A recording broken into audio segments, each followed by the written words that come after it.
எல்லாருக்கும் வணக்கம். Cheese kitchen click பண்ணதுக்கு ரொம்ப நன்றி. இன்றைக்கி சீஸ் கிச்சன் சேனலில் வந்து நம்ம ஃப்ரூட் கேக் தான் பார்க்க போகிறோம். நல்லா ஃப்ளஃபியாக ஸ்பஞ்சியாக பயங்கர ஃப்ளேவரோட இந்த ஃப்ரூட் கேக் ரொம்ப ஈஸியாக முட்டை இல்லாமல் ஓவன் இல்லாமல் நம்ம செஞ்சிட முடியும். ஸோ இந்த கேக்கை நான் எப்படி செஞ்சேன்னு பார்க்குறதுக்கு முன்னாடி மறக்காம சீஸ் கிச்சனுக்கு சப்ஸ்கிரைப் பண்ணுங்கள், லைக் பண்ணுங்கள், உங்கள் நண்பர்களுக்கும் வீடியோ ஷேர் பண்ணி விடுங்க. இப்போ வாங்க வீடியோக்குள்ளே போகலாம். ஸோ இதுதான் வந்து நான் எடுத்துருக்கிற ட்ரை ஃப்ரூட்ஸ், டூட்டி ஃப்ரூட்டி, அப்புறம் 2 dry grapes, black and brown, அதுக்கப்புறம் செரி. இதில் வந்து மைதா நான் ஆட் பண்ணிக்க போகிறேன். ஸோ இதை ஆட் பண்ணி நம்ம மிக்ஸ் பண்ணோன்னா கேக்கில் வந்து கீழே வராது. ஸோ அதனால் நம்ம நல்லா மிக்ஸ் பண்ணிக்கணும். செரிலாம் வந்து நல்லா ஊறி போயிருக்கோம். நம்ம எக்ஸஸ் வந்து போட்டுடலாம் கீழே, எக்ஸஸ் மைதா, பட் நல்லா கோட் பண்ணிக்கோங்க. இப்போ ட்ரை இன்க்ரீடியன்ட்ஸ் வந்து இந்த பவுலில் ஆட் பண்ண போகிறேன். அதுக்கு நான் இந்த சீவை வச்சுக்கிறேன். இதில் 1 கப்பு மைதா ஆட் பண்ணுறேன். பால் பவுடர் 2 டீஸ்பூன்.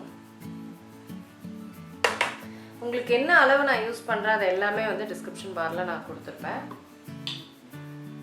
ஏலக்காய் powder, pinch of salt, baking powder, baking soda. இப்போ இதெல்லாத்தையும் நல்லா ஜலிச்சுக்கணும்.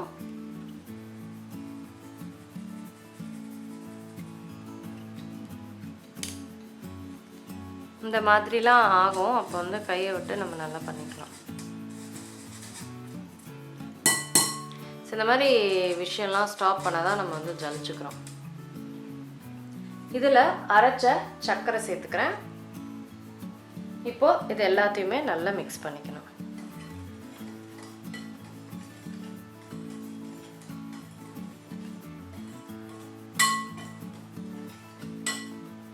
ஸோ இப்போ வந்து வெட் இன்க்ரீடியன்ட்ஸ் நான் ஆட் பண்ண போகிறேன். ஸோ அதுக்கு பால் சேர்க்குறேன். பாலோட எண்ணெய்,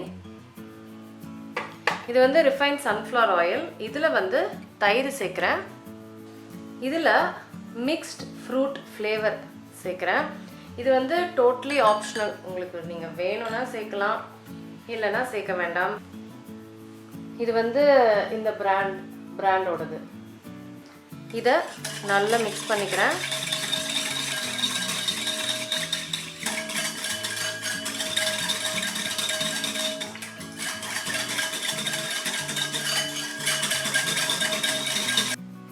இப்போ இந்த ட்ரை இன்க்ரீடியன்ட்ஸில் நான் வந்து வெட் இன்க்ரீடியன்ட்ஸ் ஆட் பண்ணுறேன். ஸோ இது எல்லாத்தையும் மிக்ஸ் பண்ணிக்கிறேன்.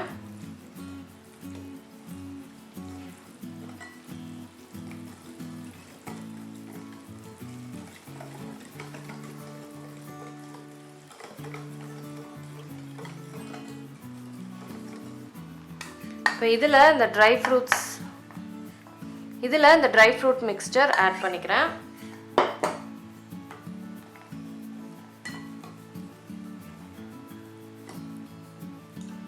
கடைசியாக வினிகர் ஆட் பண்ணுறேன். ஆட் பண்ணிவிட்டு இது எல்லாத்தையும் ஒரு லாஸ்ட் மிக்ஸ் பண்ணிவிட்டு நான் வந்து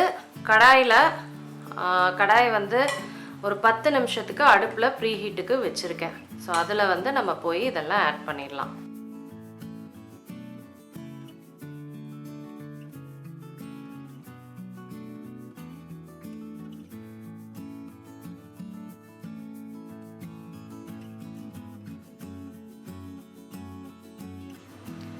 ஸோ இந்த மாதிரி கடாயில் கீழே ஒரு தடுப்பு வச்சு மேலே வந்து வச்சுருக்கிறேன்.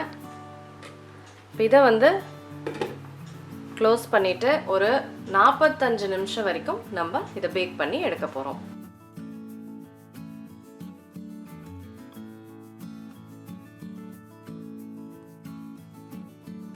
ஸோ கேக் வந்து நல்லா கூல் ஆகிடுச்சு. ஸோ எவ்வளோ ஈஸியாக டக்குன்னு வந்துருச்சு பாருங்கள். அப்படியே சாச்சோன்னி டபால்னு வந்துருச்சு. வாவ், சூப்பராக இருக்குது. ஸோ கேக் வந்து கட் பண்ண போகிறேன்.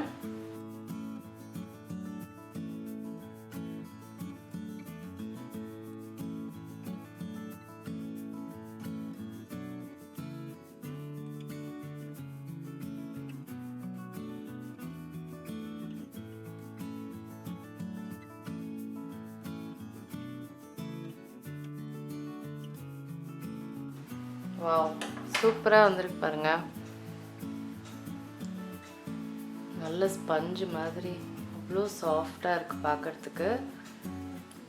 நல்ல அந்த ஃப்ரூட்ஸ் எல்லாம் இந்த மைதா போட்டனால எல்லாமே கீழே வராமல் அங்கங்கே இருக்குது. Very soft.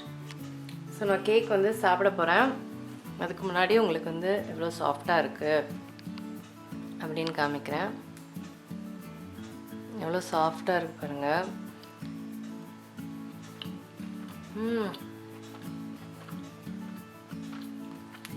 காமிச்சே இல்லை. Very soft. இவ்வளோ சூப்பராக வந்திருக்கு பாருங்கள். அப்படியே ஓவன் மாதிரி. Tutti frutti. So delicious. இந்த காடமமும் அந்த மிக்ஸ் ஃப்ரூட் ஃப்ளேவரும் சான்ஸே இல்லை. செம்ம டெலிஷியஸாக இருக்குது. கண்டிப்பாக ட்ரை பண்ணி பாருங்கள். Easiest tastiest cake. நான் உங்களை சீக்கிரமாக அடுத்த வீடியோவில் சந்திக்கிறேன். வணக்கம். இருங்க எங்கே போகிறீங்க? இந்த 2 வீடியோஸும் கண்டிப்பாக உங்களுக்கு பிடிக்கும். கிளிக் பண்ணி பாருங்கள்.